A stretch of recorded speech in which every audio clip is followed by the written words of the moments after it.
সন্ধ্যাবেলা সামান্য একটা কাঁচা আলু আর সুজি দিয়ে যে এত সুন্দর একটা স্ন্যাক্স বানানো যায়, আপনারা কিন্তু না বানালে বা না রেসিপিটা না দেখলে কিন্তু বানাতেই পারবেন না। তো নমস্কার বন্ধুরা, আমি সুস্মিতা, মায়ের ছেলে, আপনাদের স্বাগত জানাই। আবার চলে এলাম নতুন দিনে নতুন একটা রেসিপি নিয়ে। আজকের রেসিপি হলো একটা কাঁচা আলু আর এক বাটি মতো সুজি হলেই এরম সুন্দর স্ন্যাক্সটা রেডি হয়ে যাবে। ছোট থেকে বড়রা আশা করি এই রেসিপিটা খেতে খুবই পছন্দ করবে আর পুষ্টিগুণে কিন্তু ভরপুর। চলুন দেখে নেওয়া যাক আজকের রেসিপিটা আমি কিভাবে বানাই। দেখুন, এই একটা আমি আলু নিয়েছি। আলুটা এইভাবে খোসা ছাড়িয়ে নিয়ে এবার একটা বাটির মধ্যে বেশ কিছুটা জল নিয়ে নিয়েছি। আর এরকম একটা গ্রেটারের সাহায্যে আমি আলুটাকে ভালো করে গ্রেট করে নেব। অবশ্যই গ্রেটারের সাহায্যে এরকম ছোট ছোট করে গ্রেট করে নিলে এই আলুটা সিদ্ধ হতে কিন্তু খুব তাড়াতাড়ি হয়ে যাবে।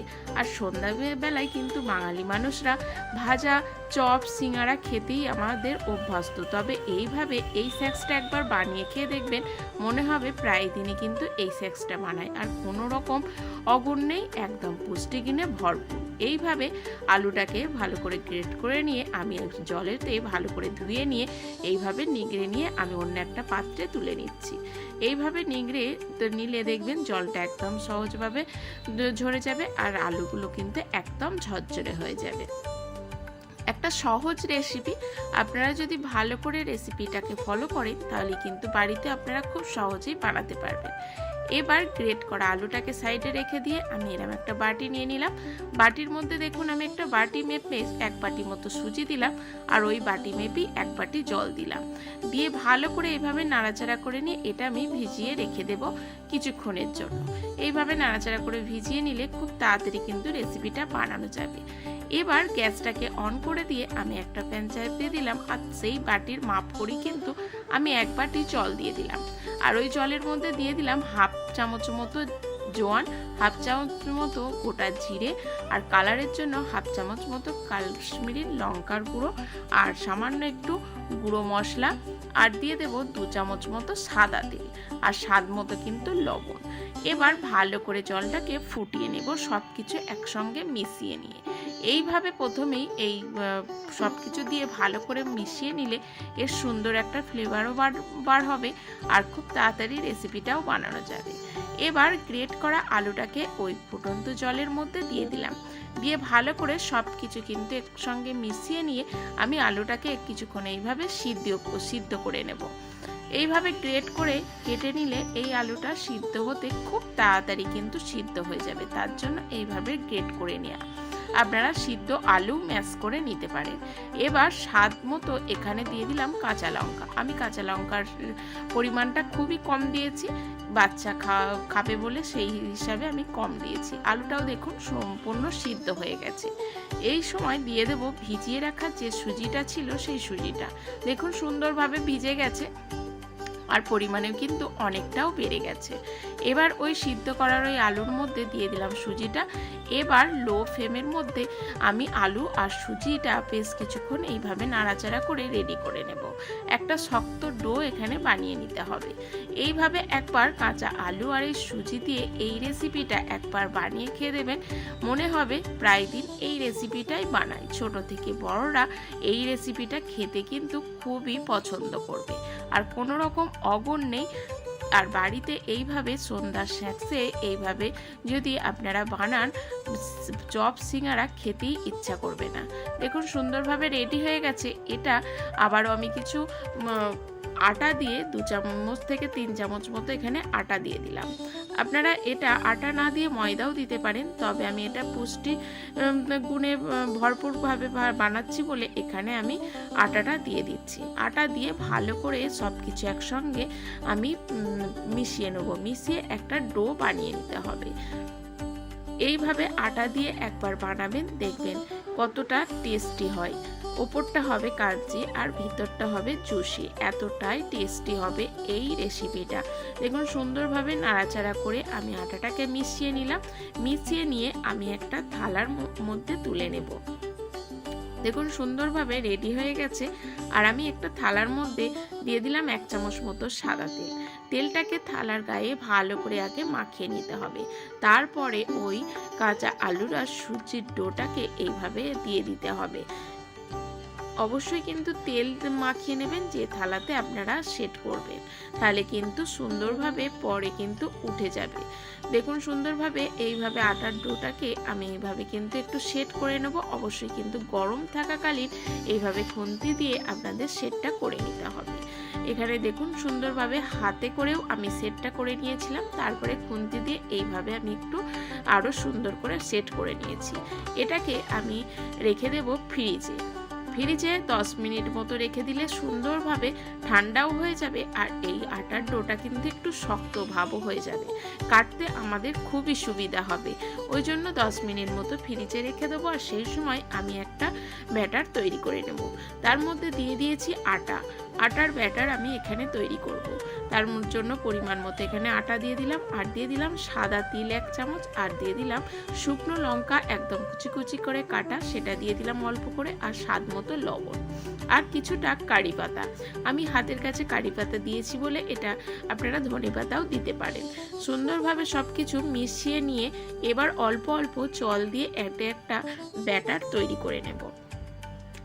এই ব্যাটারটা আপনারা কর্নফ্লাওয়ার আর ময়দা দিয়েও বানাতে পারেন, তবে আমি আজকে সম্পূর্ণ রেসিপিটাই আটা দিয়ে ও পুষ্টিগুণে ভরপুর করার জন্য আমি এটা আটা দিয়েই বানাচ্ছি। আপনারা এখানে ময়দা আর কর্নফ্লাওয়ারের একটা ব্যাটার বানিয়ে নিতে পারেন। এবার সব কিছু একসঙ্গে মিশিয়ে নিয়ে আমি একটা সুন্দর ব্যাটার বানিয়ে নিলাম। খুব একটা পাতলাও হবে না, খুব একটা মোটাও হবে না। আশা করি আপনারা দেখে বুঝতে পারছেন। এইভাবে কিন্তু অল্প অল্প জল দিয়ে ব্যাটারটাকে বানাতে হবে, একবারে জল ঢেলে দেবেন না, তাহলে কিন্তু একদম পাতলা ব্যাটার তৈরি হয়ে যাবে। তখন কিন্তু আবার আটা দিয়ে ঠিক করতে হবে। দেখুন এইভাবেই কিন্তু ব্যাটারটা তৈরি করে নিলাম, আর এদিকে ফ্রিজ থেকেও বার করে নিলাম। সুন্দরভাবে সেট হয়ে গেছে। আর এইভাবে একটা চাকু দিয়ে বা চামচের পেছন দিক দিয়ে এইভাবে আমি কেটে নেব। আমি এটা তেকোনা ভাব করে কেটে নেব, আপনারা চৌকো ভাব করেও কেটে নিতে পারেন, তবে যার যার পছন্দ সেই শেপে আপনারা কেটে নিতে পারেন।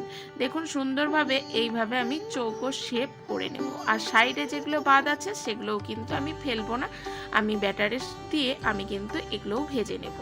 শেপে কোনো টেস্ট এনে দেয় না, দেখতে জাস্ট সুন্দর করে, কিন্তু খেতে সবই একই হয়। দেখুন সুন্দরভাবে আমি চৌকো করে কেটে নিচ্ছি। চৌকো করে প্রথমে কেটে নিয়ে তারপরে মাঝখান দিয়ে আমি এইভাবে কেটে নেব, তাহলেই কিন্তু তেকোনা আকারের কাটা হয়ে যাবে। আপনারা যদি চৌকো করে কাটেন তাহলে এর থেকেও ছোট ছোট করে চৌকো করে কেটে নেবেন, তাহলে দেখতে ভালো লাগবে। দেখুন সুন্দরভাবে তিকোনা করে কেটে নিচ্ছে, আর কত সহজে কিন্তু এই স্ন্যাক্সটা বানানো হয়ে যায়। দেখতে এতটাই লোভনীয় হয়, আর খেতে কিন্তু খুবই সুন্দর লাগে। আপনারা কারা কারা এইভাবে বানিয়ে খেয়েছেন অবশ্যই কিন্তু কমেন্ট বক্সে একটু কমেন্ট করে যাবেন। আর কারা খাননি তারা কিন্তু অনুরোধ রইল তাদেরকে একবার এইভাবে বানিয়ে খাওয়ার। দেখুন সুন্দরভাবে কাটা হয়ে গেলে কতটা দেখতে লোভনীয় হয়েছে। এবার একটা কড়াই চাপিয়ে দিলাম, গ্যাসটাকে অন করে দিয়ে আর বেশ কিছুটা সাদা তেল দিয়ে দিলাম। সাদা তেলের মধ্যে একে একে ব্যাটার দিয়ে মাখিয়ে আমি এইভাবে চামচের সাহায্যে দিয়ে দিচ্ছি। চামচের সাহায্যের থেকেও আপনারা যদি হাতে করে যদি দেন তাহলে কিন্তু এক্সট্রা যে ব্যাটারটা দিচ্ছি তাতে কিন্তু তেলটা অনেকটাই নষ্ট হয়ে যাচ্ছে, আর দেখতেও কিন্তু ভালো লাগছে না। তার জন্য বলবো আপনারা ব্যাটারের সাহায্যে এইভাবে এক একটাকে একটু ফোল্ড করে দিয়ে দেবেন, দেখবেন খুব সহজ দেয়া, আর দেখতে কিন্তু বেশ ভালো লাগে।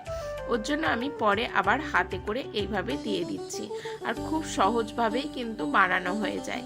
দেখুন একে একে দিয়ে দিলাম, আর অবশ্যই কিন্তু গ্যাসের ফ্লেমটাকে হাই ফ্লেমে রেখে দেবেন। লো ফ্লেমে দিলে কিন্তু একদম কড়াইয়ে আটকে ধরবে, সেইভাবে কিন্তু ভাজতে পারবেন না। তার জন্য হাই ফ্লেমে এই স্ন্যাক্সটাকে ভেজে নিতে হবে। প্রথমে দেওয়ার পর 2 মিনিট এইভাবেই রেখে দেবেন, তারপরে কিন্তু উল্টে দেবেন আবারও 1 মিনিট, তারপর আবারও এইভাবে দেখুন খুব সহজে উল্টানোও হয়ে যাবে।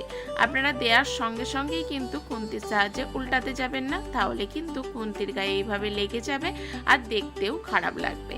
দেখুন 1 মিনিট উল্টানো হয়ে গেল, আবারও আমি এইভাবে রেখে দেব, আবারও আমি 2 মিনিট এইভাবে একাই ছেড়ে দেব, তারপরে কিন্তু আবারও আমি উল্টে দেব অন্য 1 পিঠ। এইভাবেই বেশ লাল লাল করে আমি এই স্ন্যাক্সগুলোকে ভেজে নেব। আর গরম গরম চা বা সসের সঙ্গে আপনারা পরিবেশন করতে পারেন। দেখুন সুন্দরভাবে 1 পিঠ প্রায় হয়ে গেছে, আবারও 1 পিঠ আমি উল্টে দিচ্ছি।